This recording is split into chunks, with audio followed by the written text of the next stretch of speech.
وہ تیل کی دھار جو نظر آئی غزوہ بدر میں، 313 نے 1000 کو شکست دی ہے، اور یہ نہتے تھے، تلواریں بھی سب کے پاس نہیں تھی، کچھ لوگوں کے پاس تلواریں تھی، اور وہ 1000 کیل کانٹے سے لیس ہو کر مکے سے آئے تھے۔ 70 بڑے بڑے سردار ان کے مارے گئے، عین میدان میں کھیت رہے، اور 70 جو ہے ان کے قیدی بن گئے۔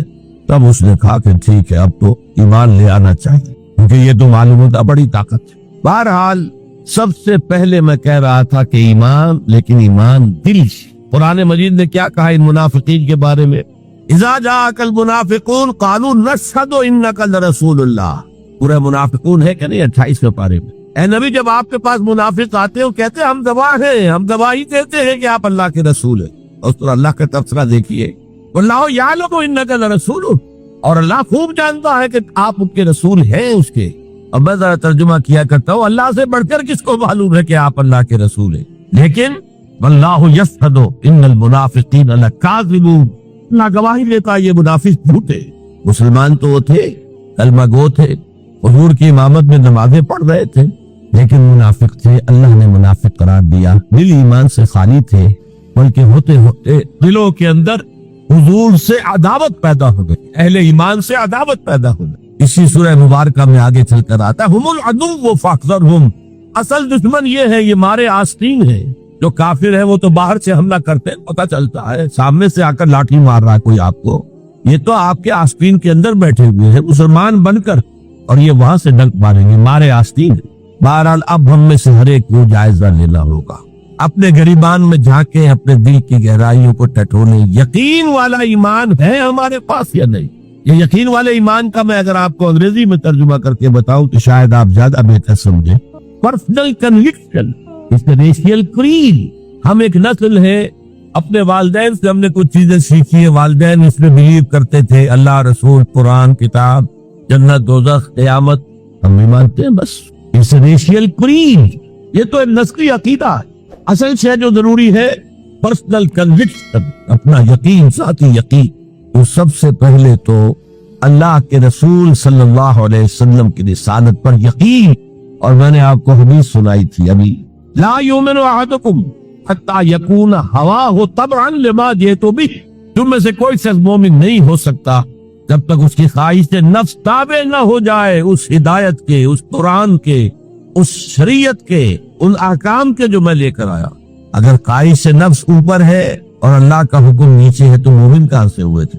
اللہ کے حکم سے نماز تو پڑھتے ہو، روزہ رکھتے ہو، سودی کاروبار کرتے ہو، اور اللہ کے حکم کو پاؤں تلے رگڑتے ہو، یہ کیا اسلام ہے؟ یہ تو وہی ہے، افتؤمنون ببعض الکتاب وتکفرون ببعض فما جزاء من يفعل ذلك منكم الا خزي في الحیاۃ الدنیا ويوم القیامۃ يردون الى اشد العذاب۔ تو سب سے پہلا جو جائزہ ہمیں لینا ہے کہ محمد کی رسالت پر صلی اللہ علیہ وسلم ہمیں یقین ہے۔ یقین، تصدیق تو ہم کرتے ہیں، زبان سے کہتے ہیں، لیکن یقین، اس یقین کا نتیجہ یہ نکلے کہ پھر نفس کے سارے تقاضے نیچے ہو جائیں اور حضور کی لائی ہوئی ہدایت، حضور کی لائی ہوئی شریعت بالا کرو۔ نمبر 2 فرمایا وَعَزَّرُوهُ، ان کی تعظیم کرے۔ آپ کی جناب نے کوئی گستاخی ہو جائے، ایمان پہ لالے پڑ جائیں گے اور آخرت برباد ہو جائے۔ اس تعظیم میں کیا کیا چیزیں شامل؟ دیکھیے سورہ حجرات میں ابتدائی حصے میں تفصیل سے کہا گیا یا ایھا الذین آمنوا لا ترفعوا اصواتکم فوق صوت النبی ولا تجهروا له بالقول كجهر بعضكم لبعض ان تحبط اعمالكم وانتم لا تشعرون۔ اے ایمان کے دعوے دارو، کبھی اپنی آواز کو رسول کی آواز سے بلند تر نہ کر دینا، مبارک تمہارے سارے اعمال ہو جائیں اور تمہیں پتہ بھی نہ چلے۔ میں نے کوئی گناہ کبیرہ تو نہیں کیا ہے، میں نے کوئی کفر تو نہیں کیا ہے، بس یہی ہوا نا کہ حضور کی آواز کے مقابلے میں اپنی آواز کو اونچا کر دی۔ لا ترفعوا اصواتکم فوق صوت النبی ولا تجهروا له بالقول كجهر بعضكم لبعض، بلند آواز سے جیسے آپس میں باتیں کر لیتے ہو ایسے کبھی بات نہ کر بیٹھنا۔ ان تحبط اعمالکم، کہ تمہارے سارے اعمال حبط ہو جائیں، اکارت چلے جائیں، ختم ہو جائیں، وانتم لا تعلمون، تمہیں احساس بھی نہ ہو کہ ساری پونجی لٹ گئی۔ اس آیت کا ہم پر اطلاق کیسے ہوگا؟ کبھی سوچا آپ نے؟ صحابہ کرام تو یقیناً اس کے مخاطب اول تھے، ہم پر کیسے تھا؟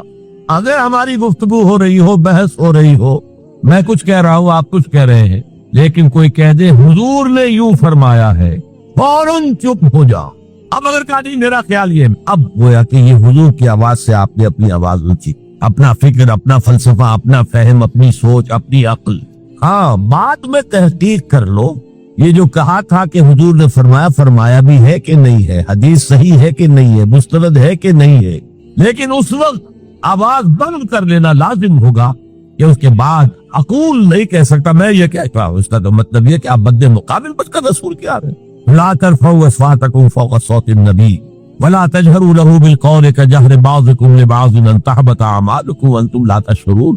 صحابہ کے بارے میں آپ نے سنا ہوگا کہ حضور کی محفل میں ایسے بیٹھے ہوتے تھے ساکت و سامت، جیسے کہ ان کے سروں پر پرندے بیٹھے ہوئے ہیں اور انہیں اندیشہ ہے کہ ذرا سا بھی ہلیں گے تو پرندہ اڑ جائے گا، اس قدر ادب۔ حضور صحابہ سے سوال کرتے تھے اور یہ آپ کا طریقہ تھا تعلیم کا کہ پہلے ایک سوال سامنے لایا جائے تاکہ ان کا ذہن کھلے، سوچے خود بھی، یہ تعلیم کا بہترین طریقہ۔ اس کے بعد ہوتا کیا تھا، جواب نہیں دیتے تھے، اللہ و رسولہ عالم، اللہ اور اس کا رسول بہتر جانتے، پھر دوبارہ آپ پوچھتے تھے تو جو بھی سمجھ میں آتا تھا کہتے تھے۔ مجھے یاد آ رہی ہے ایک حدیث اور اچھا ہے کہ وہ آپ سن لیں، اس لیے کہ عام شکایت یہ ہے کہ مذہبی لوگ معاملات میں اچھے نہیں ہوتے، مسجدیں بنوائیں گے، مسجدوں میں قالین بچھوائیں گے، وہاں پر فانوس لگوائیں گے، سب کچھ کریں گے، مدرسوں کی خدمت کریں گے، علماء کی خدمت کریں گے، لیکن معاملات، تجارت، کاروبار، بین الانسانی تعلقات عام شکایت ہے، اس کی وہ پرواہ نہیں کرتے، حقوق و لباد کا لحاظ نہیں۔ تو حضور نے ایک مرتبہ پوچھا صحابہ سے، اتدرون من المفلس، تم جانتے ہو مفلس کون ہوتا؟ صحابہ نے جواب دیا، المفلس عندنا من لا درہم لہ ولا دینارا، حضور ہم اس شخص کو مفلس سمجھتے ہیں جس کے پاس درہم و دینار نہیں ہے، ہم گئے کہ روپیہ پیسہ نہیں ہے، فرمایا نہیں، میری امت کا مفلس وہ ہوگا جو بہت سی نمازیں لے کر آئے گا، بہت سے روزے لے کر آئے گا، بہت سے حج لے کر آئے گا، بہت سے عمرے لے کر آئے گا، لیکن اس کے ساتھ ہی قد شتم ھذا، فلاں شخص کو گالی دی تھی، واکل مال ھذا، فلاں شخص کا مال کھا لیا تھا، فلاں شخص پر تہمت لگائی تھی۔ اب وہ سارے دعوے دار آ جائیں گے، اللہ اس نے میرے ساتھ یہ کیا، ٹھیک ہے بھائی اس کی نمازیں تم لے جاؤ، اور تو کچھ ہے نہیں، کوئی کرنسی تو ہے نہیں وہاں، نہ ڈالر ہے نہ یورو ہے، کچھ بھی نہیں، اعمال کی کرنسی ہے، دیکھی تم لے جاؤ۔ کوئی اور دعوے دار آیا، روزہ وہ لے گیا، اس کے پاس کچھ نہیں رہا، دعوے دار اب بھی باقی ہے، اب ان کے گناہ جو ہے اس کے حساب میں پڑھنا شروع ہو جائے، یہاں تک کہ دوسروں کے گناہوں کے بوجھ تلے دب کر وہ جہنم میں جھونک دیا، یہ مفلس ہے۔ تو یہ انداز تھا حضور کا سمجھانے کا، پڑھانے کا، فطری طریقے تعلیم۔ تو فالذین آمنوا بہ وعزروہ، تو وہ لوگ جو ایمان لائے ان پر اور جنہوں نے ان کی تعظیم کا حق ادا کیا، وَنَصَرُوهُ، یہ آئی ہے اب سخت بات، اور ان کی مدد کی۔ مدد کس کام میں؟ حضور اتنے غیور تھے کہ ذاتی کام میں کوئی مدد آپ کسی سے نہیں مانتے۔ سیرت کی کتابوں میں آتا ہے کہ اگر آپ سواری پر ہوتے تھے اور آپ کا کوڑا نیچے گر جاتا تھا تو کسی سے یہ نہیں کہتے تھے کہ اٹھا کر ذرا مجھے پکڑا دو، آپ سواری سے اترتے تھے، اپنا کوڑا خود اٹھا۔ اور اس ضمن میں بھی سیرت النبی کا ایک واقعہ مجھے یاد آ رہا ہے، وہ میں آپ کو سنا دوں۔ جب ہجرت مدینہ کی اجازت آ گئی تھی عام لوگوں کے لیے، عام مسلمانوں کے لیے، چلے جاؤ جاؤ سب جاؤ مدینے کی طرف، لیکن رسول اپنی جگہ نہیں چھوڑ سکتا وداؤٹ ایکسپریس پرمیشن آف اللہ، تو حضور کے لیے ابھی اجازت نہیں آئی۔ وہ یار غار تھے حضرت ابوبکر صدیق، وہ پوچھتے تھے حضور اجازت آ گئی؟ نہیں ابھی نہیں آئی۔ حضور اجازت آ گئی؟ نہیں ابھی نہیں آئی۔ حضرت عائشہ فرماتی ہے کہ ایک روز دوپہر کے وقت حضور چلے آ رہے تھے، ہم حیران ہوئے۔ عربوں میں یہ آج بھی ان کی تہذیب جو ہے وہ یہ ہے کہ ظہر عصر کے درمیان نہ کسی سے ملنا، نہ کسی کے یہاں جانا، نہ وزٹ کرنا، دکانیں بھی بند اور قیلولہ کرتے ہیں، یہ ان کی تہذیب کا حصہ ہے۔ تو ہم حیران ہوئے، آپ نے اپنے سر کو ڈھانپا ہوا تھا کپڑے سے اور آپ تشریف لائے، اور آ کر آپ نے خوشخبری دی حضرت ابوبکر کو کہ ہجرت کی اجازت آ گئی۔ اب اس پر حضرت ابوبکر کو بڑی خوشی ہوئی، بڑے احساس مسرت کے ساتھ عرض کرتے ہیں، حضور میں نے 2 اونٹنیاں تیار کر رکھی ہیں، خوب کھلا پلا کے انہیں فربا کیا ہوا ہے، تکڑا کیا ہوا۔ حضور تھوڑا سا توقع کر کے فرماتے ہیں ٹھیک ہے، لیکن ایک اونٹنی کی قیمت میں ادا کر۔ حضرت ابوبکر رو پڑے، حضور مجھ سے بھی یہ مغائر کہ میری اونٹنی کی بھی آپ قیمت دینا چاہتے ہیں؟ تو نصرت جو ہے اس کے بارے میں جان لیجئے، یہ تو حضور کا جو مشن تھا اس میں مدد، وہ ذاتی اپنے کسی کام کے لیے آپ نے کبھی کسی سے مدد طلب نہیں کی، جو مشن اللہ نے ڈال دیا تھا کندھے پر، هو الذی ارسل رسولہ بالہدی ودین الحق لیظہرہ علی الدین کلہ ولو کرہ المشرکون، وہی تو ہے اللہ جس نے بھیجا ہے اپنے رسول محمد کو صلی اللہ علیہ وسلم الہدا دے کر، قرآن حکیم دے کر اور دین حق دے کر۔ صرف قرآن نہیں، دین حق۔ جو عربی سے واقف ہے کچھ لوگ وہ سوچتے ہوں گے جو واو دو آیا ہے درمیان میں، یہ واو تفسیری ہے، یہ واو عطف ہے۔ اگر یہ واو عطف ہے تو مغایرت ہو جائے گی، الہدا کچھ اور ہے، دین حق کچھ اور ہے، مغایرت لازم ہے معطوف اور معطوف علیہ کے اندر۔ وہ مغایرت کیا ہے؟ صرف قرآن پر کوئی نظام نہیں بن سکتا، نظام بنتا ہے جب قرآن پر سنت رسول کا اضافہ کیا۔ لہذا دین حق صرف قرآن نہیں ہے، قرآن بابا سنت رسول صلی اللہ علیہ وسلم اب نظام بنتا۔ جیسے قرآن میں کتنی دفعہ کہا اقیموا الصلاۃ اقیموا الصلاۃ اقیموا الصلاۃ الذین یقیمون الصلاۃ، کتنی مرتبہ۔ لیکن کیا نماز کا کوئی نظام بن سکتا ہے قرآن کی بنیاد پر؟ کیا یہ نماز کے 5 اوقات معین ہو سکتے ہیں یقین کے ساتھ؟ اشارات تو ہے، لیکن یہ کہ کیا یقین کے ساتھ 5 کا یہ معاملہ؟ یہ تو معلوم ہے کہ قیام بھی ہے، رکوع بھی ہے، سجود بھی ہے، ترتیب کیا ہے؟ یہ کسی قرآن مجید کی آیت سے ثابت ہوگا؟ پھر ہر رکعت میں رکوع ایک ہے، سجدے 2 ہوں گے، کیوں؟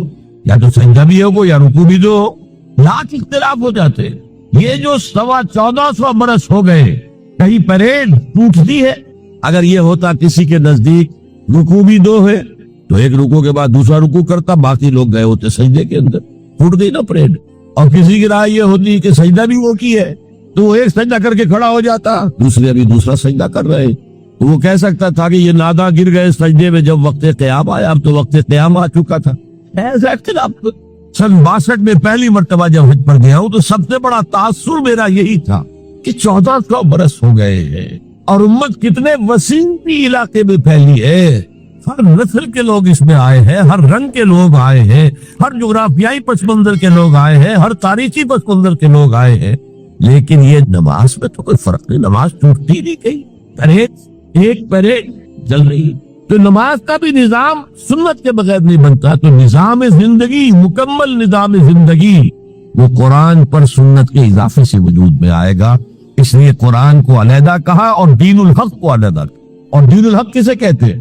دیکھیے دین کے بنیادی معنی ہے جزا و سزا، مالک یوم الدین، ہم پڑھتے ہیں کہ نہیں؟ ارایت الذی یکذب بالدین، تم نے دیکھا اس شخص کو جو جزا و سزا کا منکر ہے۔ اب یہ جزا و سزا یقیناً کسی قانون کے تحت ہوتا ہے، اور قانون کا ساتھ تصور قانون بنانے والا کون ہے؟ جس کو آپ مانیں گے قانون بنانے والا اور اس کی اطاعت میں پورا نظام زندگی دے دیں گے، اس کا دین ہے جو آپ نے اختیار کیا ہے۔ قرآن مجید میں مرکب اضافی کی شکل میں اس دین کی نسبت یا بادشاہ مصر کی طرف ہوئی ہے یا اللہ کی طرف ہوئی ہے۔ ما کان لیاخذ عصاہ فی دین الملک، حضرت یوسف کے پاس علیہ الصلوۃ والسلام جب اتنے طویل عرصے کے بعد 11 بھائی آئے، ان میں بنیامین بھی تھا جو آپ کا حقیقی بھائی تھا، اسے اپنے بات کرنا چاہتے تھے، لیکن جس بادشاہ کے تحت وہ سارا نظام تھا وہ بادشاہ تو نہیں تھے نا، تو بادشاہ تو وہ تھا جس نے خواب دیکھا تھا کہ 7 دبلی گائے جو ہے وہ 7 موٹی گائے جو کھا گئی، نکل گئی، اس کی تعبیر بتائی تھی، ابھی تو جیل سے نکلے تھے۔ اب یہ کہ بہت بڑے افسر تھے، بڑے وزیر تھے، آپ انہیں جو چاہیں کہہ لیں، لیکن بادشاہ تو نہیں تھے نا، نظام تو بادشاہ کا تھا، اور بادشاہ کے قانون کے مطابق وہ باہر سے آئے ہوئے کسی شخص کو اپنے پاس روک نہیں سکتے تھے۔ ما کان لیاخذ اخاہ فی دین الملک، تو اللہ تعالیٰ نے وہ پھر ہیلا نکالا ان کے لیے۔ تفسیر عقیل میں ہے کذالک کدنا لیوسف، ہم نے اس طریقے سے ایک تدبیر کر دی یوسف کے لیے، اللہ نے اپنے ذمہ لے لی بات۔ تو دین الملک کیا ہے؟ بادشاہ مطاع مطلق ہے، ساورینٹی بلونگز ٹو ہم، بادشاہ ہو یا کوئی ہو، وہ قانون بنائے گا اور اس کے تحت آپ کو زندگی بسر کرنی ہوگی، یہ دین الملک۔ اور دین اللہ کیا ہے؟ اللہ مطاع مطلق، اللہ ساورن، ان الحکم الا للہ لا یشرک فی حکمہ احدا، اس نے کوئی قانون لیا، اس کے تحت پوری زندگی، سیاسی نظام اسی کے تحت ہو، معاشی نظام اسی کے تحت ہو، کرمنل لا اس کے تحت ہو، سول لا اس کے تحت ہو، لا آف انہیریٹنس اس کے تحت ہو، قانون شہادت اس کے تحت ہو، سماجی نظام بھی اللہ کے حکم کے مطابق جو ہے دین اللہ، اللہ مطاع مطلق کے تحت پوری زندگی کا جانا۔ اذا جاء نصر اللہ والفتح ورأیت الناس يدخلون فی دین اللہ افواجا، جب اللہ کی مدد آ گئی اور فتح آ گئی، اور اے نبی آپ نے دیکھا کہ اب لوگ جوک در جوک آ رہے ہیں، فوج در فوج آ رہے ہیں، گروہ در گروہ آ رہے ہیں، قبیلوں کے وفد پر وفد چلے آ رہے ہیں اسلام لانے کے لیے، یہ کیفیت کیا تھی؟ دین اللہ میں داخل ہونے کا ان کا فیصلہ. اب ذرا سی ٹیڑھی بات آ رہی ہے. پوری دنیا میں دین جمہور، sovereignty of the people, not on God, sovereignty of the people. ہمارے نمائندے ہیں، ہم ووٹ دیں گے انہیں، وہ جائیں گے اسمبلی میں، جو چاہیں گے قانون بنائیں گے. وہ مرد کے ساتھ شادی کو اگر رجسٹر کرنا چاہیں، اجازت دینا چاہیں، لائسنس ایشو کر دیں گے. ایک مرد شوہر ہوگا، ایک دوسرا مرد بیوی ہوگا. Legally they will be wife and husband. لیسبینز ہیں، عورتیں ہیں، آپس میں شادی کرنا چاہتی ہیں دو عورتیں، ٹھیک ہے، لو بھائی کر دو. ہومو سیکسولیٹی جائز ہے بالکل، بلکہ اب تو اسے کہا جا رہا ہے کہ یہ نارمل انکلینیشن مانی جانی چاہیے. ہومو سیکسولیٹی، ہم جنس پرستی، اسے کوئی برا نام دینا ہی نہیں چاہیے. It's a normal attitude. یہ ہے اس سوشل انجینئرنگ پروگرام کا معاملہ کہ جو ابھی چند سال پہلے یونائٹڈ نیشنز آرگنائزیشن کی جنرل اسمبلی نے جو سوشل انجینئرنگ پروگرام بنایا ہے نوع انسانی کے لیے، اس میں تو کیا مقصد تھا حضور کا؟ کیا آپ کو دی گئی کتاب نمبر 1 الہدا اور نمبر 2 دین حق، تاکہ دین کو غالب کرے. ایک پیارا سا خیال آیا ذہن میں. دیکھیے یہ آپ کا عام محاورہ ہے، ایک میان میں 2 تلواریں نہیں سما سکتی. ایک جگہ 2 دین نہیں ہو سکتے. مذہب 100 بھی ہو سکتے ہیں ایک جگہ پر. اس لیے کہ مذہب کو عام دنیا کیا مانتی ہے کہ مذہب کا تعلق صرف 3 چیزوں سے. کچھ عقائد ہوں گے، ایک خدا کو ماننے والے، 100 خداؤں کو ماننے والے، کسی کو نہ ماننے والے. کچھ عبادات کی رسومات ہوں گی، نماز ہے، روزہ ہے، یا پوجا پاٹ ہے، یا گرو گرنتھ سنگھ کا وہ اکھنڈ پاٹ، یعنی پورا اس کی تلاوت مکمل، کوئی وقت ڈالے بغیر، جو چاہو کرو. سوشل کسٹمز ہوتے ہیں. بچہ پیدا ہوگا تو کیا کریں گے؟ عقیقہ کریں گے، بپتسمہ دیں گے. عیسائی بپتسمہ دیتے ہیں، بیپٹائز کرتے ہیں. ہم عقیقت پیدا ہوتے ہی دائیں کان میں، اذان بائیں میں، اقامت کہتے ہیں. کوئی مر جائے گا تو کیا کریں گے؟ ڈیڈ باڈی کا جلائیں گے یا دفنائیں گے، یا پارسیوں کی طرح کہیں اونچی جگہ پر رکھ دیں گے کہ کیلے اور کوے آئیں اور کھا جائیں. کم سے کم ان کی غذا کا تو کام چلے نا. زمین میں دبا دیں گے تو مٹی ہوگا، مٹی میں مل جائے گا، کسی کے کام ہی نہیں آئے. بہرحال ان 3 چیزوں کے مجموعے کا نام ہے مذہب. جبکہ دین کے اندر 3 چیزیں مزید شامل ہو جاتی ہیں: سماجی نظام، معاشی نظام، سیاسی نظام. یہ 3 جمع 3 بن کر دین بنتا ہے. تو دین تو 2 نہیں ہو سکتے. جمہوریت اور آمریت تو ساتھ نہیں ہو سکتے. کیپٹلزم اور کمیونزم تو ساتھ نہیں ہو سکتے. ڈیموکریسی اور ملوکیت تو ساتھ نہیں ہو سکتے. اس اعتبار سے ایک مغلوب ہوگا، ایک غالب ہوگا. مغلوب مذہب بن جائے گا اور غالب دین ہو. آج دین جمہور غالب ہے. تو یہ اقبال کا شعر ہے بڑا پیارا: بندگی میں ڈھک کے رہ جاتی ہے ایک دھوئے کباب، اور آزادی میں بہرے بے قرار ہے زندگی. اگر دین آزاد ہے، غالب ہے، چھایا ہوا ہے، تو وہ ہے اصل دین، ورنہ وہ سکڑ کر مذہب بن جائے. ہم 60 سال پہلے دینی انگریز پڑھتے تھے. حاکم کون تھا؟ کوئی بادشاہ کو ملکہ بیٹھا ہوا یا بیٹھی ہوئی ہے انگلستان میں.